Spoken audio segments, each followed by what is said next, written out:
سلام، جاودان زرین هستم. از مجموعه آموزشی تخت سیاه در پلتفرم سینماک در خدمت شما هستیم با بخش آموزشی برنامه‌ریزی در سینما و تلویزیون.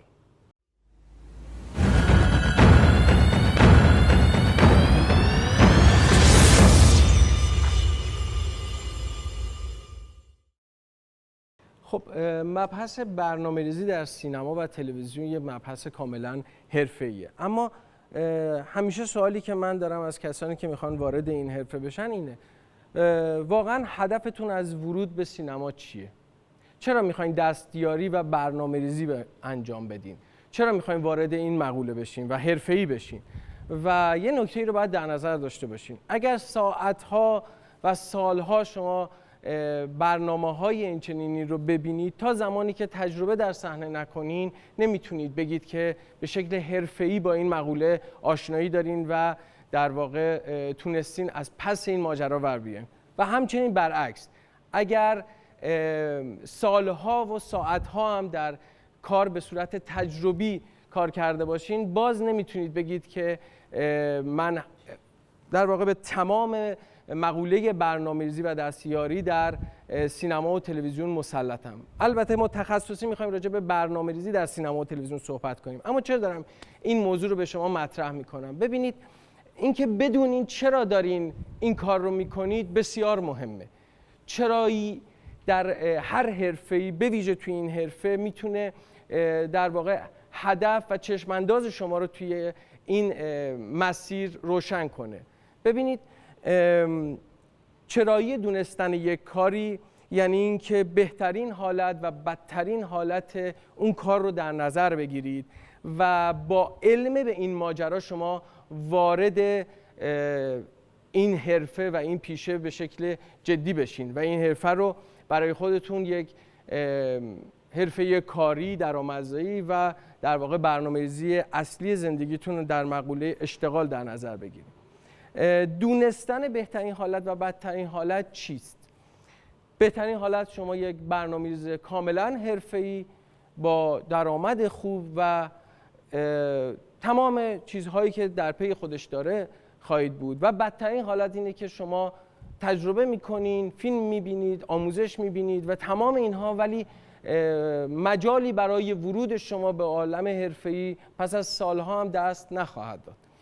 وقتی بدونین بهترین حالت و بدترین حالت خودتون رو برای هر چیزی آماده میکنین و این امر باعث میشه که قطعاً پیشرفت بهتری داشته باشین و در نهایت به اون جایی برسین توی حرفه‌ای که علاقه دارین که جایگاه رویایی شماست.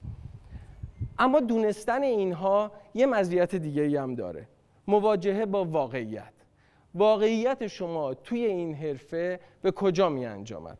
یک چیزی رویای شما و در واقع آرزوی شما توی این حرفه است، یک چیزی واقعیت‌های موجود توی این حرفه است که اگر اون رو بدونین، این باعث میشه که شما دیگه کم نیارین، از پا نیفتین، خسته نشین، ناامید نشین و به این حرفای تکراری که وجود داره که نمیدونم ما پول نداریم، پارتی نداریم، آشنا نداریم، فرصتش رو نکردیم، مجال این قضیه به ما داده نشد و خیلی از این بهانه‌های دیگه دست نزنید. این ترمزهای ذهنی رو از ذهنتون بتونین پاک کنین که بتونید موفق بشید.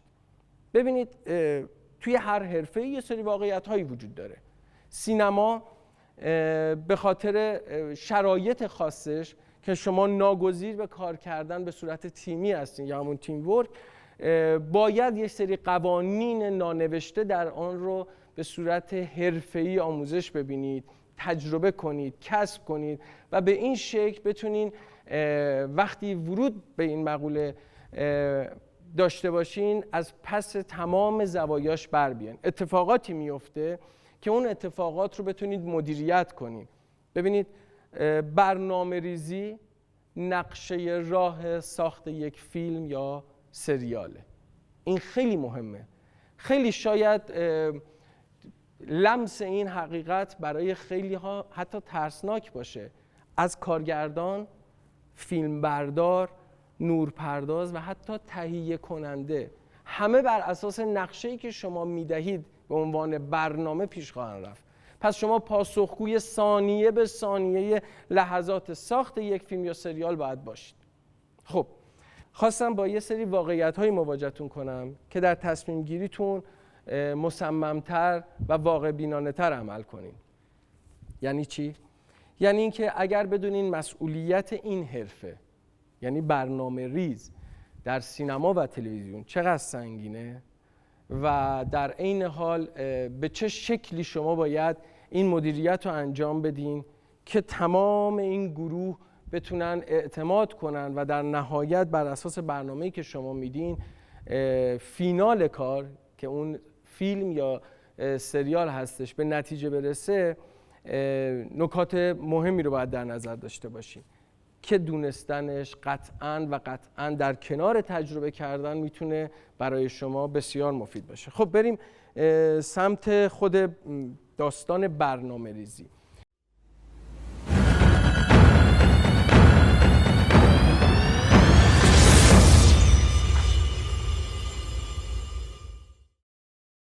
ببینین هر شغلی نیاز به یک سری ابزار و متریال داره، نیاز به یک سری وسایلی داره که شما با وجود اون ابزار و وسایله که در واقع کارتون رو انجام خواهید داد. دستیار کارگردانی و برنامه ریز به خاطری که ابزارش به شکل فیزیکی معمولاً موجود نیست، باعث یک سوء تفاهمی در خیلی از عزیزان میشه که فکر میکنن هر کسی میتونه وارد مقوله برنامه ریزی و دستیاری بشه بدون علم، بدون آگاهی و بدون تجربه، چون ابزارش دیده نمیشه. مثال میخوام بزنم. الان به یک نفر بگین شما بیا وایستا و پشت این دوربین فیلم برداری کن، قطعا نمیگه من میتونم، چون آشنایی نداره با لنزها، فیلترها، آشنایی نداره با نحوه نورپردازی و تمام اون تنظیمات منو دوربین و غیره. برای همین هر کسی نمیتونه این ادعا رو بکنه که من الان میتونم از راه بیام و یه راست برم پشت دوربین فیلم برداری و فیلم بردار بشم. صدا برداری هم همینطوره، گریم هم همینطوره. اینها ابزار فیزیکی دارن که چون استفاده و کار کردن با این ابزار فیزیکی مهارت دیداری میخواد، یعنی یه نفر باید ببینه که شما واقعا مهارت داری استفاده کنی از این ابزار، هر کسی نمیتونه مدعیش بشه. ولی توی برنامه‌ریزی و دستیار کارگردانی در سینما به خاطر که ابزار فیزیکی وجود نداره و به چشم دیده نمیشه، خیلی‌ها ممکنه دچار این سوء تفاهم و اشتباه بشن که ما میتونیم دستیاری کنیم، میتونیم برنامه‌ریزی کنیم، کاری نداره که با میای بگی آقا کی بیان کی برن. یه برگه طراحی می‌کنی توش می‌نویسی ساعت فلان گروه بیا، ساعت فلان گروه بره، این سکانس‌ها رو هم بگیرین، چیز سختی نیست. در صورتی که اصلا اینجوری نیست. همونجور که گفتم نقشه راه یک گروه بسیار مهمه. علاوه بر این آموزش‌ها و اطلاعاتی که ممکنه شما از طریق همین فیلم‌ها یا کتاب‌ها یا غیر ذالک کسب می‌کنین، باید در کنارش تجربه هم بکنید و توی دل ماجرا برین و ببینین که در واقع این سختی‌ها و چگونگی رسیدن به این نقشه به چه شکله. خب برنامه‌ریزی در سینما چه ابزاری داره؟ این در واقع اولین مواجهه حرفه‌ای کسیه که میخواد وارد برنامه‌ریزی در سینما بشه با شکل حرفه‌ایش. ابزار برنامه‌ریزی چیست؟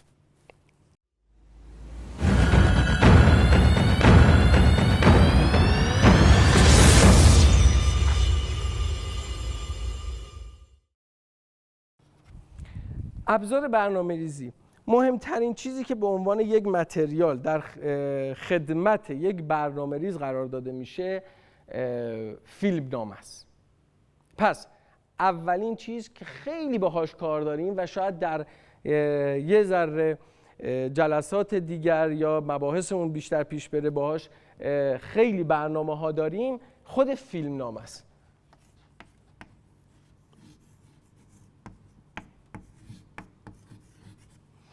فیلمنامه به ما داده میشه و ما میخوایم روی این فیلمنامه برنامه‌ریزی انجام بدیم. خب این مقوله به دو بخش تقسیم میشه. دو بخش کلی. یک، قبل از شروع فیلم برداری. دو، شروع و حین فیلم برداری. به ما یک فیلمنامه‌ای میدن که ما بر اساس اون فیلمنامه که در واقع نگاه و خط اصلی اولیه شروع یه برنامه‌ریزی در فیلم و سریاله، ما به دو بخش اصلی برخورد میکنیم. یک، قبل شروع فیلم برداری. دو، شروع و حین فیلم برداری. شروع و حین فیلم برداری میذاریم برای زمان خودش که یه ذره مباحثمون پیش بره، به اون خواهیم رسید. اما مبحث قبل از شروع فیلم برداری، خیلی این مبحث مهمیه. چرا که حالا به طور اشتباه خیلی ها فکر میکنن که پیش تولید چیزی نیست. به اصطلاح میگن که بریم تو دل ماجرا، بریم زودتر کار رو شروع کنیم. و اونجا وقتی که وارد در واقع به اصطلاح خودشون وارد دل ماجرا میشن، وارد فیلم برداری میشن، اون وقت دونه دونه به مشکلاتی برمیخورن که اگر قبل از شروع فیلم برداری اون مشکلات رو رفع میکردن، قطعا توی فیلم برداری هم از نظر هزینه‌ای بسیار به پروژه کمک میشد و هم از نظر زمانی.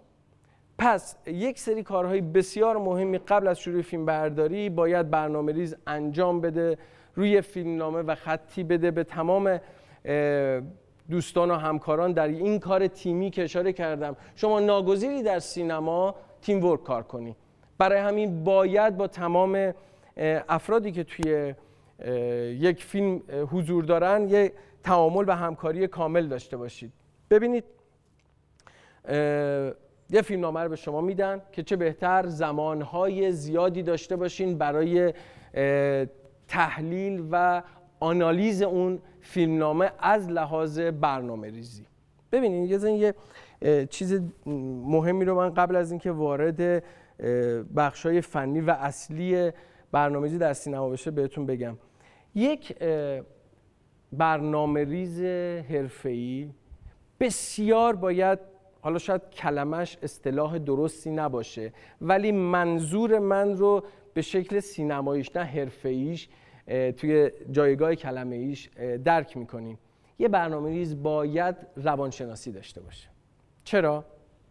شما نگاه کنین، شما با یه مدیر فیلمبرداری طرفین که از یه سطح لولی برخورداره توی کار خودش، با یک مدیر صدابرداری طرفین، با یک طراح گریم، طراح صحنه، تا پایین ترین افرادی که به عنوان دستیار و غیره، تا بالاترین دوستانی که به عنوان همکار کنارتون هستن. شما شاید تنها نفری هستین در یک پروژه فیلمسازی که با تمام افراد از خدماتی گرفته تا مدیران تمام بخش‌های مختلف مستقیما با شما کار دارن، مستقیما، به علاوه تمام بازیگرا. برای همین بسیار از لحاظ روانشناسی شما باید مسلط باشین و بتونین مدیریتی انجام بدین که در عین رفاقت و شکل حرفه‌ای ماجرا مسلط باشین به این گروه. یک خدماتی بدونه که موقعی که بخواد پذیرایی کنه با چه حس خوبی بتونه با شما این ارتباط رو برقرار کنه که اجازه اون پذیرایی رو بگیره، تا زمانی که مثلا مدیر یک فیلم برداری یا مدیر نورپردازی یه پروژه میخواد بگه که آقا من انقدر زمان دارم برای اینکه اینجا نورمو بدم. و این شکل حرفه‌ای و دوستانش بسیار میتونه به شما کمک کنه. و خوشبختانه سینما پوسته خودش رو عوض کرده در کل دنیا. اون زمانی که همه چیز به یک شکل و شمایل دیگری بود که تو حرفه‌های دیگه هم همینجوری بود، یه امر و نهی‌های حالا بعضن شاید دور از ادب، اینجوری بگم شاید بهتر باشه، استفاده میشد، دیگه الان نیست. الان همه چیز در یه آدابی شکل میگیره که خب خیلی در مقام هنری هم برای کسایی که دارن سینما کار میکنن مهمه. ببینید گفتم از یه خدماتی تا مدیران تمام بخش ها، مدیر فیلم برداری، مدیر صدا برداری و غیره و ذالک، با شما هماهنگن. از یک پذیرایی از یه پذیرایی ساده تا آفیش ساعت حضور بازیگران حرفه‌ای و غیره، همه چیز وظیفش با شماست. پس یک، باید بسیار صبور باشید. دو، باید بدونین که توی این حرفه از اون روانشناسیتون استفاده کنین، مدل و نحوه‌ای رو در دوستی با عوامل انتخاب کنید که در شکل حرفه‌ای کار بتونین در واقع بهره ببرین از این دوستیه. یه واقعیتی وجود داره توی سینما و تلویزیون حرفه‌ای الان در تمام دنیا. ما چه بخوایم بپذیریم چه نخواهیم، با ضوابط آداب و در واقع تربیتی تمام اون افراد، ما باید این رو بپذیریم: سینما چیزی شبیه به ارتش. یعنی چی؟ یعنی اینکه سلسله مراتبی داره که توی این سلسله مراتب ما باید نحوه احترام گذاشتن، نحوه برخورد و نحوه مواجه شدن با آدم‌های مختلف رو مد نظر بگیریم. و خیلی جاها چرا نداره. اون مدیر یا اون کسی که در واقع لیدر یه بخشه وقتی میگه باید این کار بشه، باید اون کار بشه. اون حتما بر اساس تجربه و علمی که داره همه جوانب رو در نظر گرفته که داره میگه باید این کار بشه. خب شما یه برنامه ریزی تهیه کننده به شما یه سری فشارهایی میاره که یه کاری رو در یه تایم محدودی انجام بدین. اگر اللحاظ منطقی شما میدونین که مثلا مدیر فیلم برداری به شما گفته که من اینقدر زمان نیاز دارم، طراح صحنه گفته من به اینقدر تایم احتیاج دارم و همینجور تا آخر، خدماتی گفته اصلا من اینقدر زمان میبرم برای تمیز کردن. ببینید وظیفه یک برنامه‌ریز، این خیلی اشتباه توی حرفه ما و خیلی هم بد جا افتاده که برنامه‌ریز موظف تحت هر شرایطی فشار بیاره که اون اتفاقی که باید فلان بشه. نه، منطق رو داشته باشین. خیلی جاها شما باید با تهیه کننده سر یه سری مباحثی چونه بزنید، زمان بگیرید و خیلی جاها هم باید این درخواست رو از تمام گروه داشته باشین که من به علت این محدودیت‌ها با توجه به اون پیشینه دوستی و حرفه‌ای‌گری در کار، من نیاز دارم که شما اینجا این فشار بیاد و این زمان رو من محدودتر بتونم پروسه‌مو پیش ببرم. برای همین دارم میگم باید به اون نحوه رابطه صحیح با عوامل در واقع مسلط باشین که برسین، چون یه شکل ارتشی داره، سلسله مراتب داره و باید بدونین که با هر گروهی، با هر لولی، با هر آدمی چجوری برخورد کنین و هر کسی موظف به درست انجام دادن وظایف خوده. خب ما توی مبحث قبل از شروع فیلم برداری که در اصطلاح حرفه‌ایش میشه پیش تولید، با چه مواردی توی برنامه‌ریزی طرف هستیم. خب به ما فیلم نامه رو میدن در مرحله پیش تولید.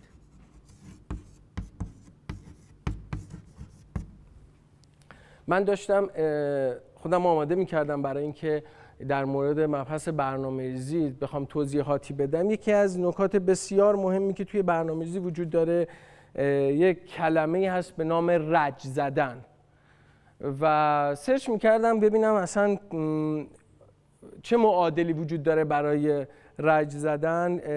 معنای خود رج چیز خاصی برخورد نکردم، هست، نمیگم نیست، شما هم سرچ کنین با تعاریف مختلفی مواجه میشین، ولی در واقع در اون رج زدن که الان من توضیحش میدم، حالا شاید یک کلمه هم پیدا بشه برای معادل سازی معنایی، ولی رج زدن در واقع پیدا کردن و کشف موردی است که شما در فیلمنامه نیاز داری برای اینکه به یک جمع‌بندی برای برنامه‌ریزی و رسیدن به اون مورد رو لحاظ کنید. یعنی چی؟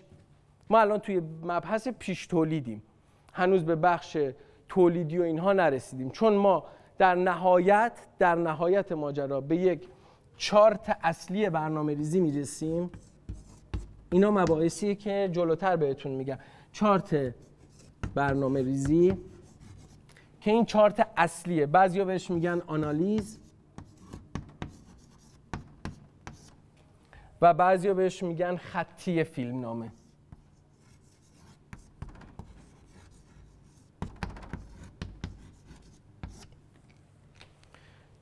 یه چارت برنامه‌ریزی داریم که بیشتر توی بخش تولید کار نه تو پیش تولید کمکمون میکنه که بهش آنالیز فیلمنامه یا خطی فیلمنامه هم میگن.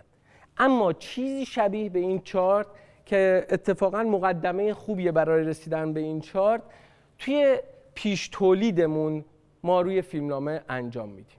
برای همینه که برنامه‌ریزی جزو اولین نفراتیه که به گروه فیلمسازی اضافه میشه که بتونه در واقع همون نقشه‌ای که گفتم رو به گروه بده و بتونن رو اون نقشه کار کنن، با تعاملی که قطعاً با کارگردان داره و تهیه کننده. این تعامل خیلی مهمه چون یه سری داشته‌هایی رو علاوه بر فیلمنامه تهیه کننده و کارگردان به برنامه‌ریز میگه. در ادامه ممکنه مدیر فیلم برداری، طراح صحنه و اونها هم داشته‌هایی رو به شما بگن که توی فیلمنامه وجود نداره و جزو اون مواردیه که ابزار کار برنامه‌ریزی حساب میشه و باید به اونها رجوع کنید.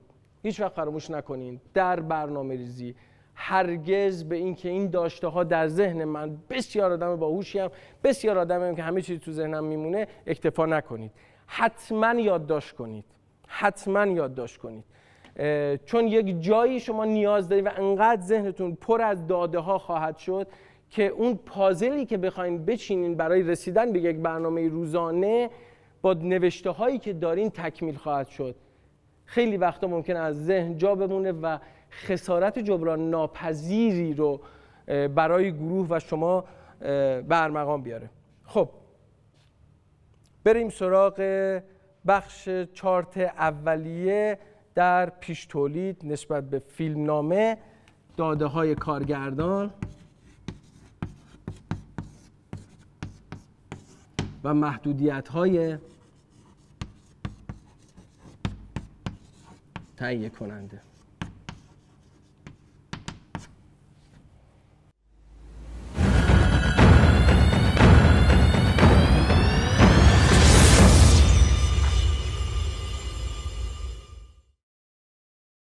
مباحث رو تا اینجا داشته باشین.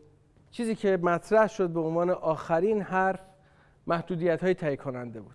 اما اجازه بدین بحث رو تو اینجا نگه داریم. چند تا نکته رو بهتون بگم و بعد ادامه بحث رو بذاریم برای جلسه بعدی. چند تا نکته که احساس می‌کنم دونستنش میتونه بهتون کمک کنه. نکته اول، شیوه و روشی که توی برنامه‌ریزی من میخوام بهتون ارائه بدم، شیوه و روشیه که در واقع من دارم با اون کار میکنم و خیلی از همکاران ما در سینما و تلویزیون به شکل خیلی حرفه‌ای‌تر و یا مبتدی‌تر دارن از این شیوه استفاده میکنن. ولی همونجور که بازیگری در سینما و تلویزیون و تئاتر روش‌های مختلف داره و برای رسیدن به نقش گاهن ما با روش‌های مواجه میشیم که با یه روش دیگه در تضاده و یا متقابله، ما باید اینو در نظر داشته باشیم که برنامه‌ریزی هم میتونه توی ایران و یا توی جاهای دیگه از جهان روش‌های متفاوتی داشته باشه. کما اینکه خیلی جالبه، من خودم این تجربه رو داشتم از روش برنامه‌ریزی در سینما. یک دوستی داشتیم که شرکت تولیدی داشت و از همین فرمول‌های برنامه‌ریزی تولیدی برای ما انجام دادیم و بسیار هم جواب داد.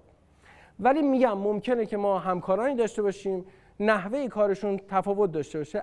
البته که خود من بیشتر به این قائلم که احتمالاً تفاوت‌هایی که وجود داره در شیوه اجرای برنامه‌ریزی است و الا کلیت برنامه‌ریزی در یه چارچوبی است که همه بر اساس اون میرن جلو و توی عالم هنر که همیشه معمولاً در هیچ چارچوبی نمی‌گنجه و همه فرار میکنن از قالب‌ها برای نوآوری و خلاقیت.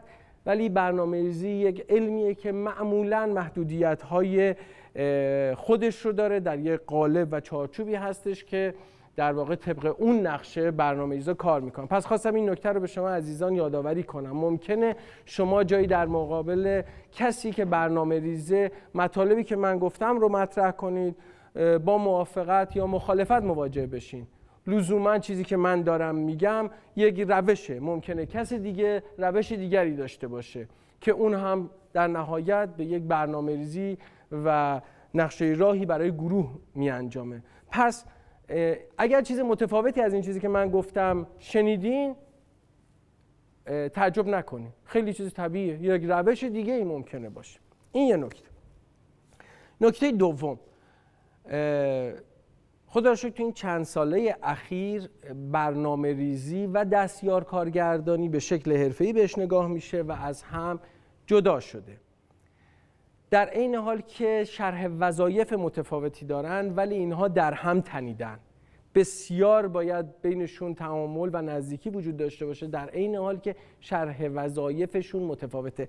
البته خیلی مورد اشکال هست بین همکارای ما در سینما و تلویزیون. خیلی وقتها این مسئله پیش میاد که آقا این جزء وظایف برنامه‌ریزی است و یا این جزء وظایف دستیار کارگردانی است. مثلا حالا بعضا میگن لطفاً تداخل کاری نداشته باشیم، تو کار هم دخالت نکنیم و یا چنین چیزهایی که حالا من سعی میکنم توی روند آموزشیمون اون چیزهایی که زیر مجموعه برنامه‌ریزی میشه رو بهتون بگم. ولی خواستم بهتون بگم و این رو بدونید که برنامه‌ریزی معمولاً گفته میشه زیر مجموعه تهیه و تولید هست. جایگاهش و حضورش و لمس ضرورت بودنش شاید حتی قبل از کارگردان باشه. اما دستیاری کارگردانی زیر مجموعه گروه کارگردانیه و در واقع با شروع آفیش معمولاً و پایان آفیش شرح وظایفش تمام میشه. میدونم انتخاب بازیگر و خیلی از این مواردی که حالا حین در واقع آموزشمون بهش برخورد میکنیم میفهمید که این جزء وظایف دستیار کارگردانیه و توی بخش برنامه‌ریزی اگر قرار باشه به شکل حرفه‌ای بهش نگاه کنیم نباید بهش ورود کنیم. اما خواستم این رو هم بدونین که چرا دونستن مطلب در مورد برنامه‌ریزی و شرح وظایفش مهمه. چون خیلی جاها یک دستیار کارگردان این توقع رو داره که شما در مقام برنامه‌ریز توی چارچوب خودت کار کنی و مانع و در واقع اتفاقی توی دستیاری اون به وجود نیاری که اونم بتونه به شکل حرفه‌ای کار خودشو بکنه. تا چندی قبل دستیار کارگردان و برنامه‌ریز یکی بودن. چند سالیه که این قضیه تفکیک شده، خیلی بهتره. حالا تا شرح وظایفش و غیره و ذالک تعریف بشه این مبحث رو ما باید در نظر داشته باشیم. گفتم سینما مثل ارتشه، چرا نداره، هر کسی شرح وظایفی داره، طبق شرح وظایفش باید کار کنه و اگر شما دخالتی کنید ناخواسته شاید ناآگاه توی کار گروه دیگری، فرد دیگری، ممکنه با برخوردی از طرف اون مواجه بشین که این برای شما خوشایند نباشه. ببینید شاید شما حتی برای کمک، شاید شما برای این چیزی که دارم میگم توی تمام شاخه‌های افرادی که توی سینما و تلویزیون کار میکنن دخیل هستش. شاید شما برای کمک مثلا دارم میگم فلان چیز رو جابجا کنین، فلان نور رو مثلا کم و زیاد کنین، خاموش و روشن کنین، یا برای کمک فلان سرویس بازیگر رو یه جابجایی توش انجام بدین. اینها هر کدوم زیر مجموعه تعریف کاری یکی از شاخه‌های این سینماست و اگر دخالت شما باعث هر اتفاقی بشه این مسئولیتش با شماست. برای همین کسانی که لیدر این قضیه هستن مخالف هر کمکی هستن مگر اینکه خودشون درخواست این کمک رو داشته باشن. پس شرح وظایف رو بدونید. برنامه ریزی و دستیار کارگردانی با هم متفاوته، اینها رو با هم قاطی نکنین. خیلی جا شما ممکنه کمک به دستیار کارگردان کنید و یا از دستیار کارگردان کمک بخواید. این کمک خواستن با شرح وظایف فرق داره. اینها رو علم و آگاهی داشته باشین که بتونین به شکل حرفه‌ای دقیق و خوب پیش برین. اما یه سوال مطرح میکنم، جلسه امروز رو پایان میدم، راجع به این سوال فکر کنین و جلسه بعدی که میخوایم وارد مبحث چارتی در پیش تولید برای نقشه راه تا زمان رسیدن به کلید یعنی لحظه‌ای که شروع میشه فیلم برداری یه فیلم یا سریال، این جواب رو پیدا کنین.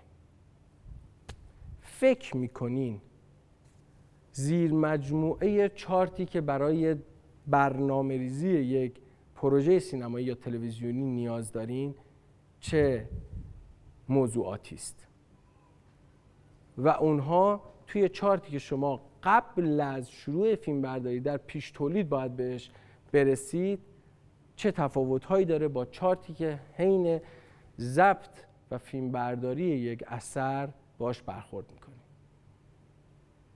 ما بعداً قراره بر اساس این چارت رج‌هایی بزنیم و کارهای زیادی داریم.